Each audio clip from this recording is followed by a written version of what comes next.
Little Women by Louisa May Alcott, Chapter 1. Playing Pilgrims. "Christmas won't be Christmas without presents," grumbled Joe, lying on the rug. "It's so dreadful to be poor," sighed Meg, looking down at her old dress. "I don't think it's fair for some girls to have plenty of pretty things and other girls nothing at all," added little Amy with an injured sniff. "We've got mother and father and each other," said Beth contentedly from her corner. The four young faces on which the firelight shone brightened at the cheerful words, but darkened again as Joe said sadly, "We haven't got father, and shall not have him for a long time." She didn't say perhaps never, but each silently added it, thinking of father far away where the fighting was. Nobody spoke for a minute. Then Meg said in an altered tone, "You know, the reason Mother proposed not having any presents this Christmas was because it is going to be a hard winter for everyone, and she thinks we ought not to spend money for pleasure when our men are suffering so in the army. We can't do much, but we can make our little sacrifices, and ought to do it gladly, but I'm afraid I don't," and Meg shook her head as she thought regretfully of all the pretty things she wanted. "But I don't think the little we should spend would do any good. We've each got $1, and the army wouldn't be much help by our giving that. I agree not to expect anything from Mother or you, but I do want to buy Undine and Sintram for myself. I've wanted it so long," said Joe, who was a bookworm. "I plan to spend mine in new music," said Beth, with a little sigh which no one heard but the hearth brush and the kettle holder. "I shall get a nice box of Faber's drawing pencils. I really need them," said Amy decidedly. "Mother didn't say anything about our money, and she won't wish us to give up everything. Let's each buy what we want and have a little fun. I'm sure we work hard enough to earn it," cried Joe, examining the heels of her shoes in a gentlemanly manner. "I know I do, teaching those tiresome children nearly all day when I'm longing to enjoy myself at home," began Meg in the complaining tone again. "You don't have half such a hard time as I do," said Joe. "How would you like to be shut up for hours with a nervous, fussy old lady who keeps you trotting, is never satisfied, and worries you till you're ready to fly out the window or cry? It's naughty to fret, but I do think washing dishes and keeping things tidy is the worst work in the world. It makes me cross, and my hands get so stiff I can't practice well at all," and Beth looked at her rough hands with a sigh that anyone could hear that time. "I don't believe any of you suffer as I do," cried Amy, "for you don't have to go to school with impertinent girls who plague you if you don't know your lessons, and laugh at your dresses, and label your father if he isn't rich, and insult you when your nose isn't nice." "If you mean libel, I'd say so, and not talk about labels as if Papa was a pickle bottle," advised Joe, laughing. "I know what I mean, and you needn't be satirical about it. It's proper to use good words and improve your vocabulary," returned Amy with dignity. "Don't peck at one another, children. Don't you wish we had the money Papa lost when we were little, Joe? Dear me, how happy and good we'd be if we had no worries," said Meg, who could remember better times. "You said the other day you thought we were a deal happier than the King children, for they were fighting and fretting all the time in spite of all their money." "So I did, Beth. Well, I think we are, for though we do have to work, we make fun for ourselves and are a pretty jolly set, as Joe would say." "Joe does use such slang words," observed Amy, with a reproving look at the long figure stretched on the rug. Joe immediately sat up and put her hands on her pockets and began to whistle. "Don't, Joe, that's so boyish." "That's why I do it." "I detest rude, unladylike girls." "I hate affected niminy-piminy chits." "Birds in their nests agree," sang Beth, peacemaker, with such a funny face that both sharp voices softened to a laugh, and the pecking ended for that time. "Really, girls, you are both to blame," said Meg, beginning to lecture in her elderly sister fashion. "You are old enough to leave off boyish tricks, and to behave better, Josephine. It didn't matter so much when you were a little girl, but now you are so tall and turn up your hair, you should remember that you are a young lady." "I'm not, and if turning up my hair makes me one, I'll wear it in 2 tails till I'm 20, cried Joe, pulling off her net and shaking down a chestnut mane. "I hate to think I've got to grow up and be Miss Marsh and wear long gowns and look as prim as a China aster. It's bad enough to be a girl anyway when I like boys' games and work and manners. I can't get over my disappointment in not being a boy, and it's worse than ever now, for I'm dying to go and fight with Papa, and I can only stay at home and knit like a poky old woman." And Joe shook the blue army sock till the needles rattled like castanets, and her ball bounded across the room. Poor Joe, it's too bad, but it can't be helped, so you must try to be contented with making your name boyish and playing brother to us girls, said Beth, stroking the rough head at her knee with a hand that all the dishwashing and dusting in the world could not make ungentle in its touch. As for you, Amy, continued Meg, you are altogether too particular and prim. Your airs are funny now, but you'll grow up an affected little goose if you don't take care.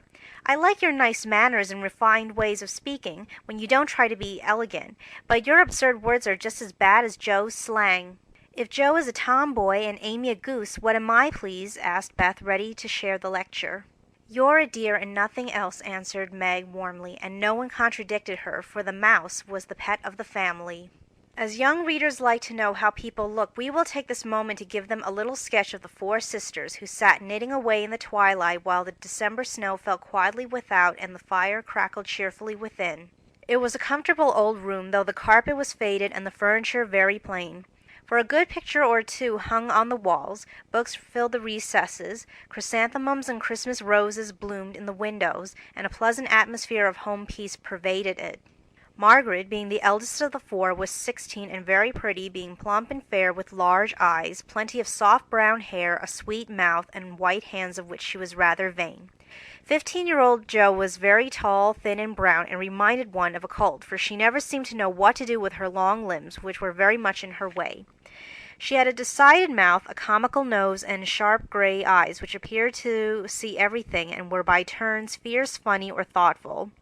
Her long, thick hair was her one beauty, but it was usually bundled into a net to be out of her way. Round shoulders had Jo, big hands and feet, a fly-away look to her clothes, and the uncomfortable appearance of a girl who was rapidly shooting up into a woman and didn't like it. Elizabeth, or Beth as everyone called her, was a rosy, smooth-haired, bright-eyed girl of 13, with a shy manner, a timid voice, and a peaceful expression which was seldom disturbed. Her father called her Little Tranquillity, and the name suited her excellently, for she seemed to live in a happy world of her own, only venturing out to meet the few whom she trusted and loved.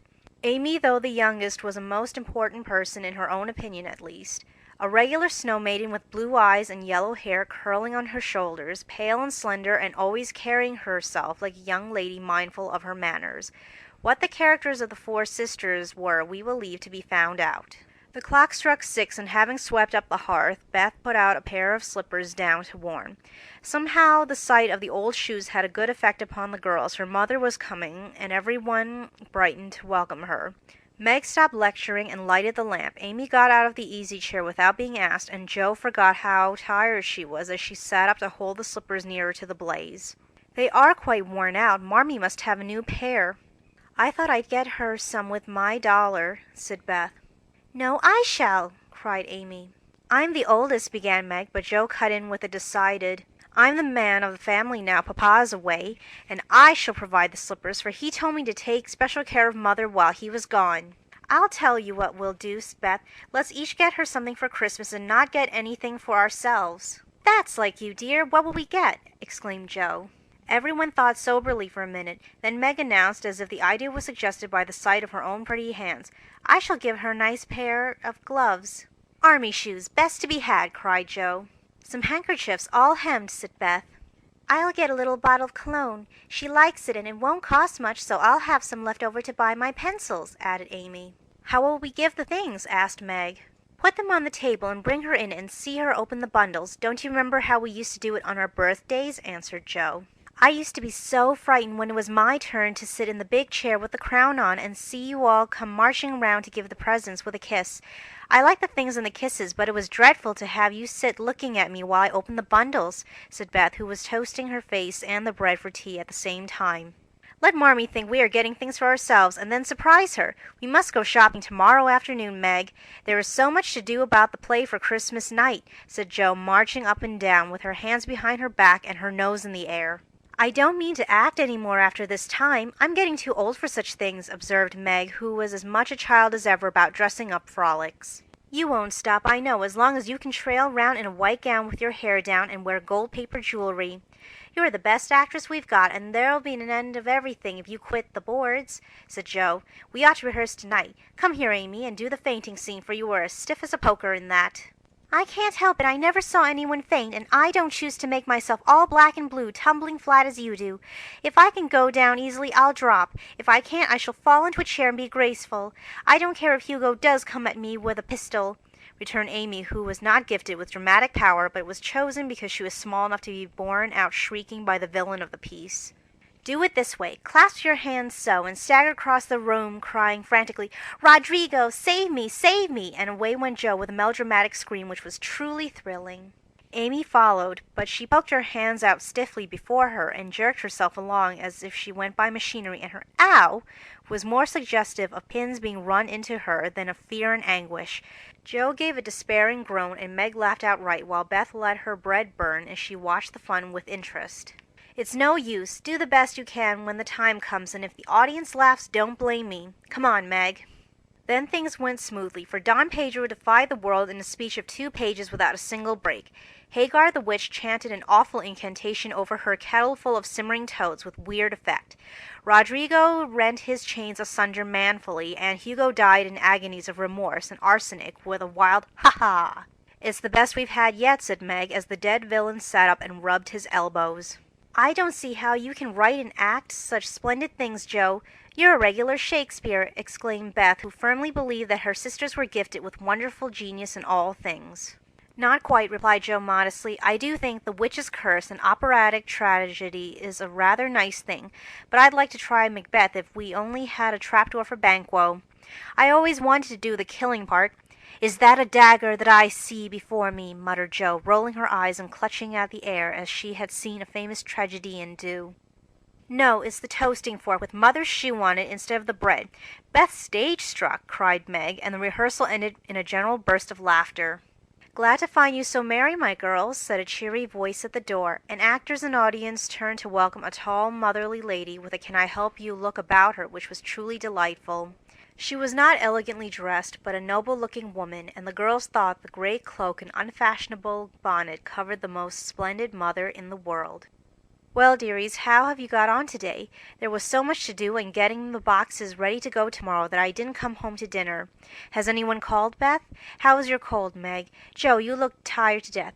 Come and kiss me, baby."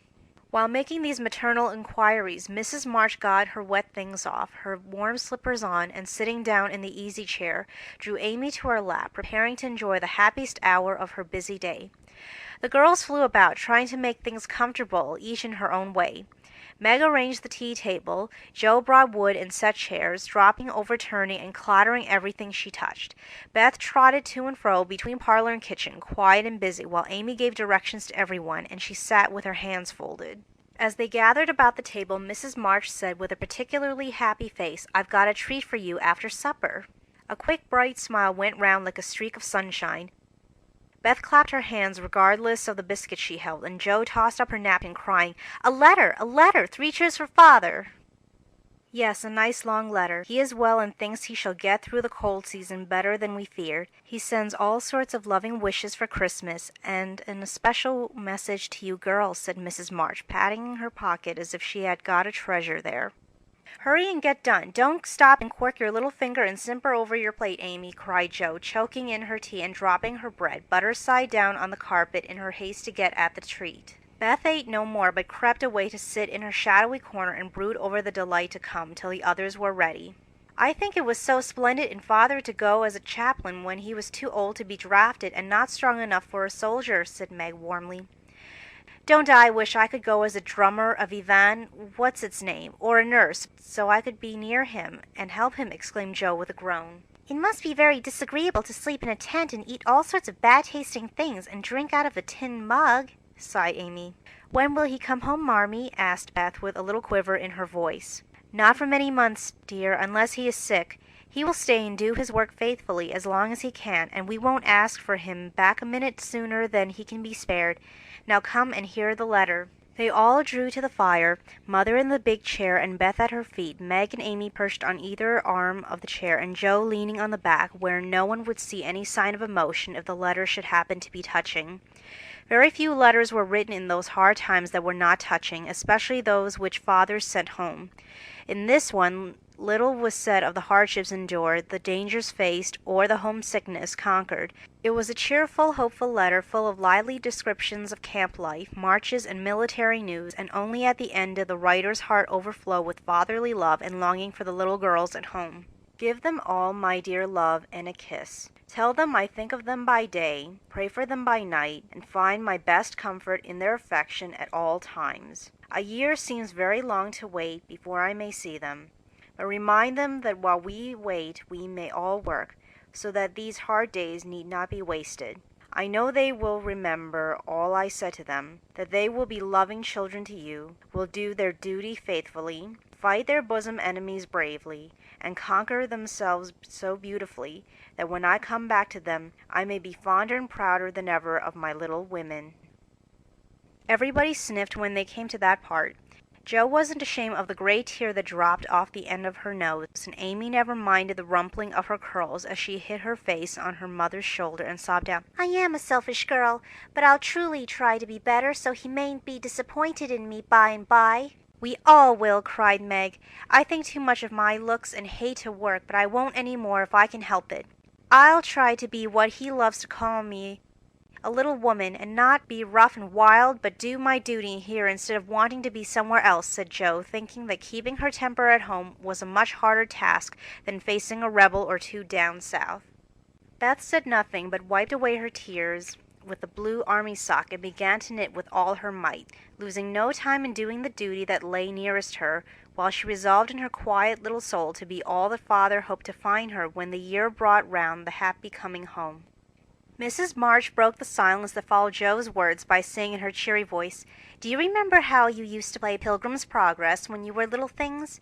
Nothing delighted you more than to have me tie my piece bags on your backs or burdens, give you hats and sticks and rolls of paper, and let you travel through the house from the cellar, which was the city of destruction, up to the housetop, where you had all the lovely things you could collect to make a celestial city. What fun it was, especially going by the lions fighting Apollyon and passing through the valley where the hobgoblins were," said Jo. "I liked the place where the bundles fell off and tumbled downstairs," said Meg. "My favorite part was when we came out on the flat roof where our flowers and arbors and pretty things were, and all stood and sung for joy up there in the sunshine," said Beth, smiling, as if that pleasant moment had come back to her. "I don't remember much about it, except I was afraid of the cellar and the dark entry, and always liked the cake and milk we had at the top. If I wasn't too old for such things, I'd rather like to play it over again," said Amy, who began to talk of renouncing childish things at the mature age of 12. "We never are too old for this, my dear, because it is a play we are playing all the time in one way or another. Our burdens are here, our road is before us, and the longing for goodness and happiness is the guide that leads us through many troubles and mistakes to the peace which is a true celestial city. Now, my little pilgrim, suppose you begin again, not in play but in earnest, and see how far on you can get before father comes home." "Really, Mother? Where are our bundles?" asked Amy, who was a very literal young lady. "Each of you told what your burden was just now, except Beth.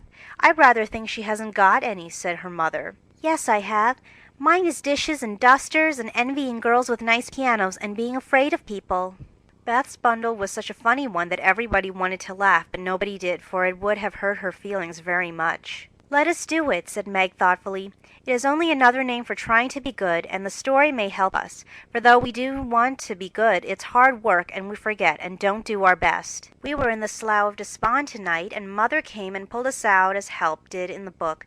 We ought to have our roll of directions like Christian." "What shall we do about that?" asked Jo, delighted with the fancy which lent a little romance to the very dull task of doing her duty. "Look under your pillows Christmas morning, and you will find your guide-book," replied Mrs. March. They talked over the new plan while old Hannah cleared the table. Then out came the 4 little work baskets, and the needles flew as the girls made sheets for Aunt March. It was uninteresting sewing, but tonight no one grumbled. They adopted Jo's plan of dividing the long seams into 4 parts and calling the quarters Europe, Asia, Africa, and America. And in that way they got on capitally, especially when they talked about the different countries as they stitched their way through them. At 9 they stopped work and sang as usual before they went to bed. No one but Beth could get much music out of the old piano, but she had a way of softly touching the yellow keys and making a pleasant accompaniment to the simple songs they sang. Meg had a voice like a flute, and she and her mother led the little choir.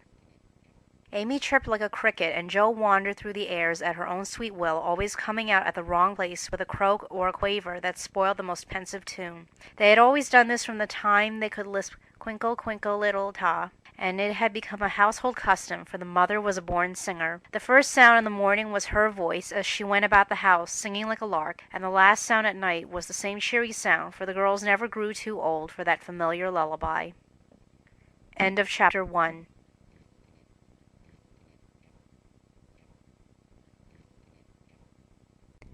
Little Women by Louisa May Alcott. Chapter 2. A Merry Christmas.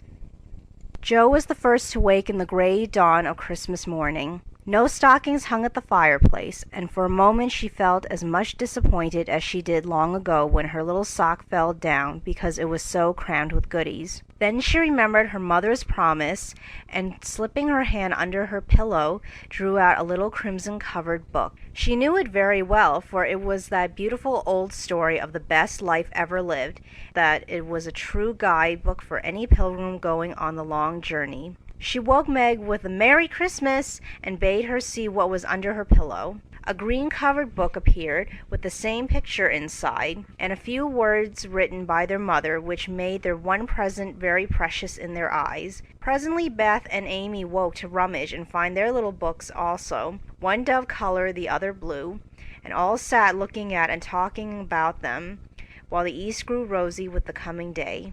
In spite of her small vanities, Margaret had a sweet and pious nature which unconsciously influenced her sisters, especially Jo, who loved her very tenderly and obeyed her because her advice was so gently given. "Girls," said Meg seriously, looking from the tumbled head beside her to the two little night-capped ones in the room beyond, "Mother wants us to read and love and mind these books, and we must begin at once. We used to be faithful about it. But since Father went away and all this war trouble unsettled us, we have neglected many things. You can do as you please, but I shall keep my book on the table here and read a little every morning as soon as I wake, for I know it will do me good and help me through the day." Then she opened her new book and began to read. Jo put her arm round her and, leaning cheek to cheek, read also, with the quiet expression so seldom seen on her restless face. "How good Meg is! Come, Amy, let's do as they do. I'll help you with the hard words, and they'll explain things if we don't understand," whispered Beth, very much impressed by the pretty books and her sister's example. "I'm glad mine is blue," said Amy. And then the rooms were very still while the pages were softly turned and the winter sunshine crept in to touch the bright heads and serious faces with a Christmas greeting. "Where's Mother?" asked Meg as she and Jo ran down to thank her for their gifts half an hour later. "Goodness only knows. Some poor creetur come a-beggin', and your ma went straight off to see what was needed. There never was such a woman for givin' away victuals and drink, clothes and furrin," replied Hannah, who had lived with the family since Meg was born, and was considered by them all more as a friend than a servant. "She will be back soon, I think, so fry your cakes and have everything ready," said Meg, looking over the presents, which were collected in a basket and kept under the sofa, ready to be produced at the proper time. "Why, where is Amy's bottle of cologne?" she added, as the little flask did not appear.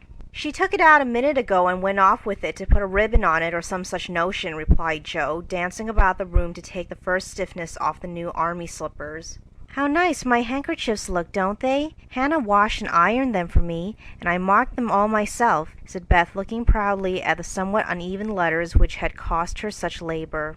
"Bless the child! She's gone and put Mother on them instead of M. March. How funny!" cried Jo, taking up one. "Is it right? I thought it was better to do it so, because Meg's initials are M.M., and I don't want any one to use these but Marmee," said Beth, looking troubled. "It's all right, dear, and a very pretty idea, quite sensible too, for no one can ever mistake now. It will please her very much, I know," said Meg, with a frown for Jo and a smile for Beth.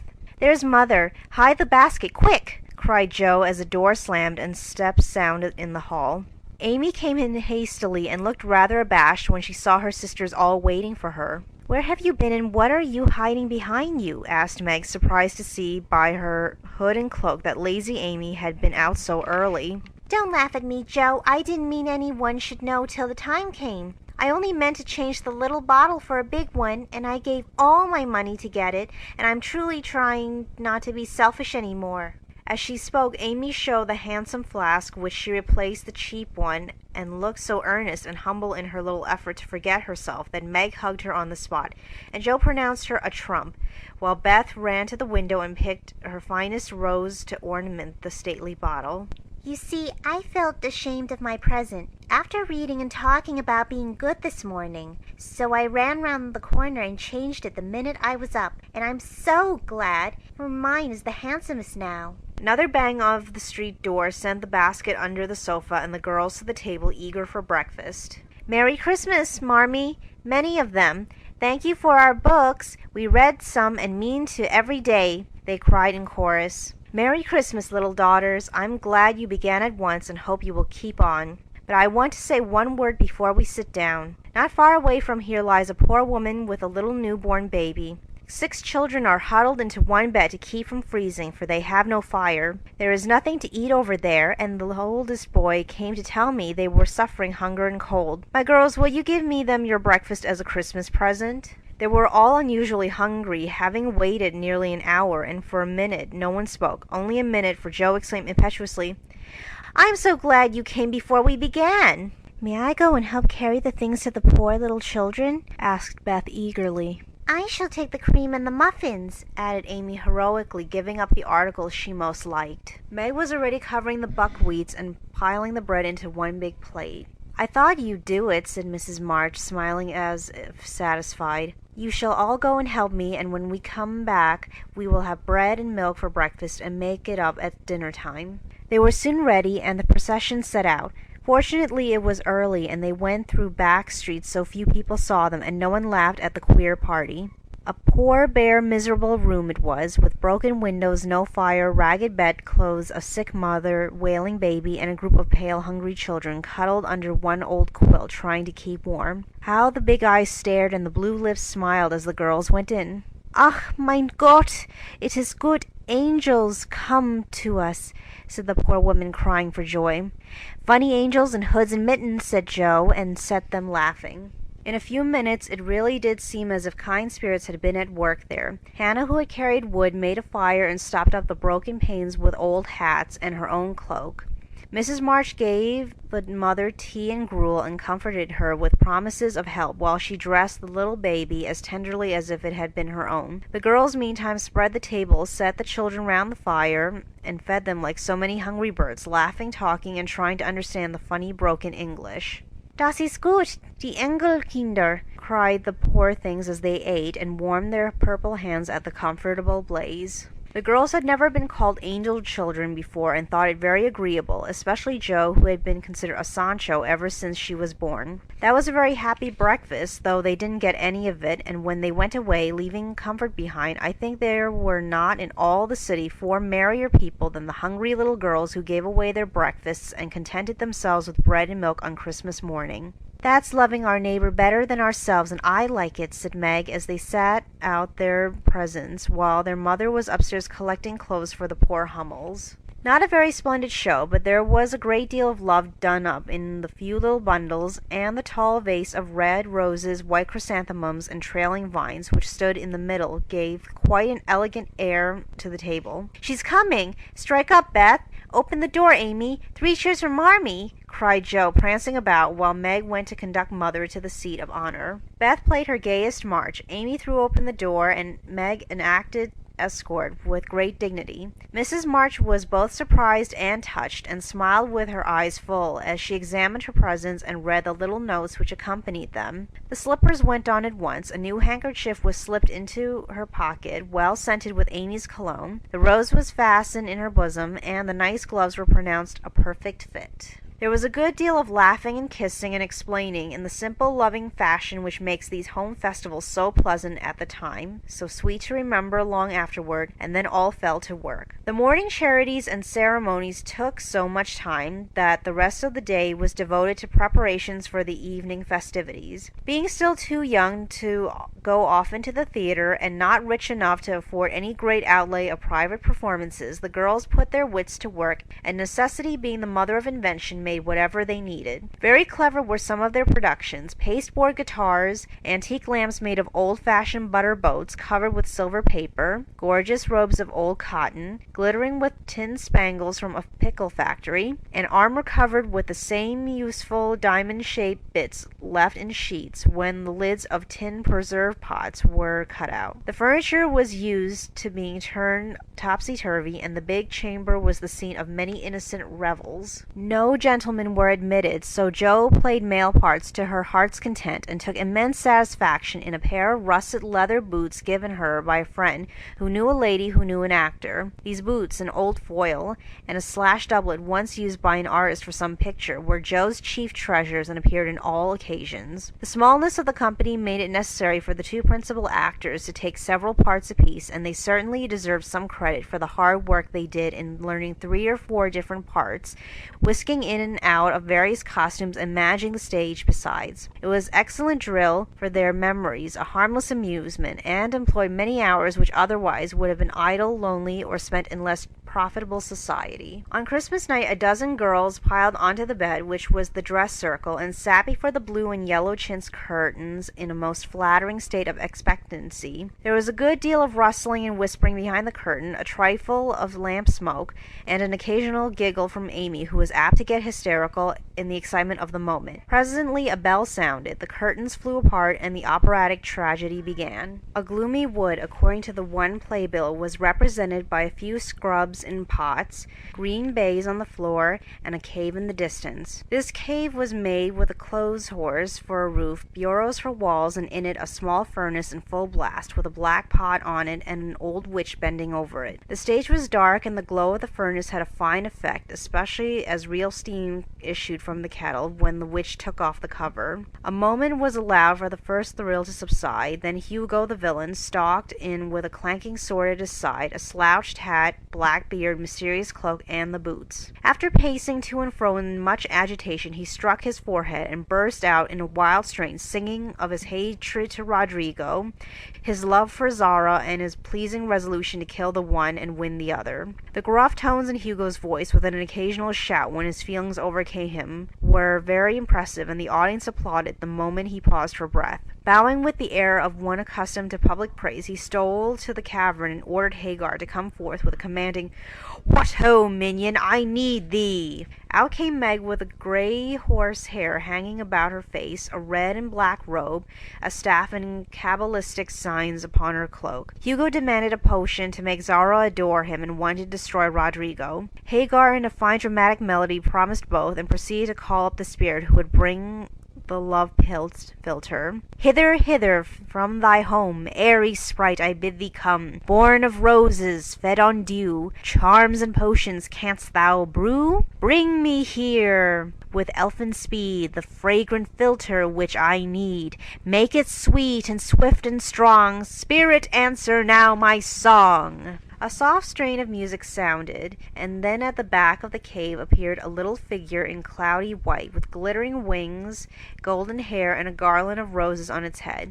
Waving a wand, it sang, "Hither I come from my airy home, afar in the silver moon. Take the magic spell and use it well, or its power will vanish soon." And dropping a small gilded bottle at the witch's feet, the spirit vanished. Another chant from Hagar produced another apparition.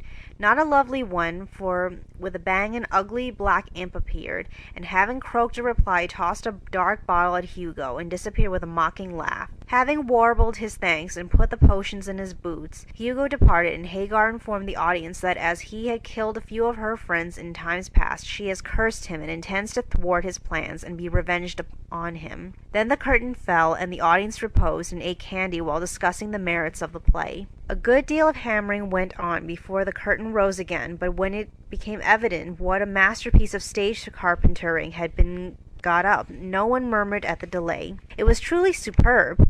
A tower rose to the ceiling. Halfway up appeared a window with a lamp burning at it, and behind the white curtain appeared Zara in a lovely blue and silver dress waiting for Rodrigo. He came in gorgeous array, with plumed cap, red cloak, chestnut lovelocks, a guitar, and the boots, of course. Kneeling at the foot of the tower, he sang a serenade in melting tones. Zara replied, and after a musical dialogue, consented to fly. Then came the grand effect of the play. Rodrigo produced a rope ladder with 5 steps to it, threw up one end, and invited Zara to descend. Timidly she crept from her lattice, put her hand on Rodrigo's shoulder, and was about to leap gracefully down when, alas, alas for Zara! She forgot her train. It caught in the window. The tower tottered, leaned forward, fell with a crash, and buried the unhappy lovers in the ruins. A universal shriek arose as the rusted boots waved wildly from the wreck, and a golden head emerged, exclaiming, "I told you so! I told you so!" With a wonderful presence of mind, Don Pedro, the cruel sire, rushed in, dragged out his daughter with a hasty aside. "Don't laugh! Act as if it was all right!" and ordering Rodrigo up, banished him from the kingdom with wrath and scorn. Though decidedly shaken by the fall of the tower upon him, Rodrigo defied the old gentleman and refused to stir. This dauntless example fired Zara. She also defied her sire, and he ordered them both to the deepest dungeons of the castle. A stout little retainer came in with chains and led them away, looking very much frightened, and evidently forgetting the speech he ought to have made. Act third was the castle hall, and here Hagar appeared, having come to free the lovers and finish Hugo. She hears him coming and hides, sees him put the potions into 2 cups of wine, and bid the timid little servant bear them to the captives in their cells, and tell them I shall come anon. The servant takes Hugo aside to tell him something, and Hagar changes the cups for 2 others, which are harmless. Fernando, the minion, carries them away, and Hagar puts back the cup which holds the poison meant for Rodrigo. Hugo, getting thirsty after a long warble, drinks it, loses his wits, and after a good deal of clutching and stamping, falls flat and dies, while Hagar informs him what she has done in a song of exquisite power and melody. This was a truly thrilling scene, though some persons might have thought that the sudden tumbling down of a quantity of long hair rather marred the effect of the villain's death. He was called before the curtain, and with great propriety appeared, leading Hagar, whose singing was considered more wonderful than all the rest of the performance put together. Act fourth displayed the despairing Rodrigo on the point of stabbing himself, because he has been told that Zara has deserted him. Just as the dagger is at his heart, a lovely song is sung under his window, informing him that Zara is true, but in danger, and he can save her if he will. A key is thrown in, which unlocks the door, and in a spasm of rapture he tears off his chains and rushes away to find and rescue his lady love. Act fifth opened with a stormy scene between Zara and Don Pedro. He wishes her to go into a convent, but she won't hear of it, and after a touching appeal is about to faint when Rodrigo dashes in and demands her hand. Don Pedro refuses because he is not rich. They shout and gesticulate tremendously, but cannot agree, and Rodrigo is about to bear away the exhausted Zara when the timid servant enters with a letter and a bag from Hagar, who has mysteriously disappeared. The latter informs the party that she bequeaths untold wealth to the young heir, and an awful doom to Don Pedro if he doesn't make them happy. The bag is opened, and several quarts of tin money shower down upon the stage till it is quite glorified with the glitter. This entirely softens the stern sire. He consents without a murmur. All join in a joyful chorus, and the curtains fall upon the lovers kneeling to receive Don Pedro's blessing in attitudes of the most romantic grace. Tumultuous applause followed, but received an unexpected check, for the cot bed on which the dress circle was built suddenly shut up and extinguished the enthusiastic audience.